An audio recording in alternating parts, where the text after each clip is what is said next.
Your company is about to unveil its newest application in one of the most hyped presentation in years. Marketing has been planning this for months, and so have you and your team. The expectations are high. The word from marketing is that this new software should disrupt the industry and be one of the best things since sliced bread. You and your team have spent countless late nights working on it. Not only are you the presenter, but the audience includes both physical and virtual attendees. Your presentation is going well up to the halfway point when you hear a bit of noise increase during one of your explanations. You turn around to look at the screen to continue, only to be taken out of your groove by a dreadful blue screen. The application has crashed. Only a restart will allow you to continue.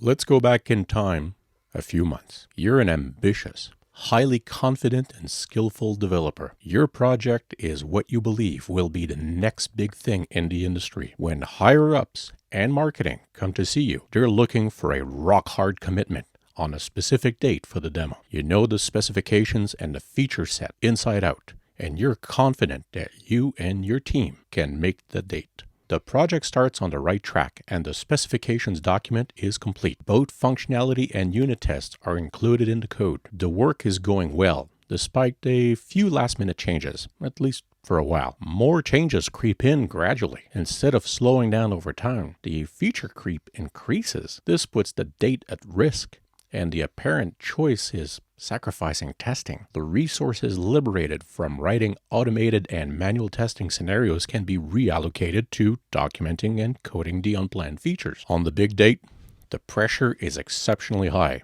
You begin to demonstrate the app, which goes okay until you dive deeper into some features, which is when it crashes. The failure is indisputable and caused a lot of negative feedback and several memes on creative social media commentary showing the blue screen. You're being heavily criticized, and also saying that it was caused by feature creep falls on deaf ears. After all, you should have put your foot down and just said no. Your credibility has taken a hit, and several investors have backed off. You go back to the drawing board and allocate time for some rigorous testing, including several peers, so that you get plenty of feedback. With a newfound respect for the development process, you relaunch the app that works flawlessly and is better than before. In retrospect, where did you go wrong? Well, saying no is an essential part of the process. It doesn't really matter how much visibility a launch will have. The date is the priority.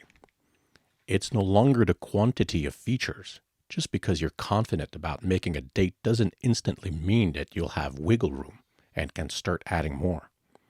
People need to understand that, and you need to provide feedback accordingly. Also, cutting testing because you need to make a date is not a recipe for success. An insufficiently tested product may look like it makes a date, but that's only an illusion.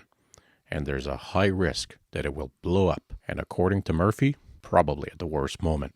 Last, this should be very obvious for anyone with minimal experience, but as I'm fond of saying, a mechanic will never redline a car. As a developer, your mindset is not to try and break the application, essentially one you built yourself. This is where a tester's mindset, where some may call them sadists, it's much better suited. A pilot will redline a car because he aims to finish the race first, even if it means that pieces of the vehicle will literally fly off.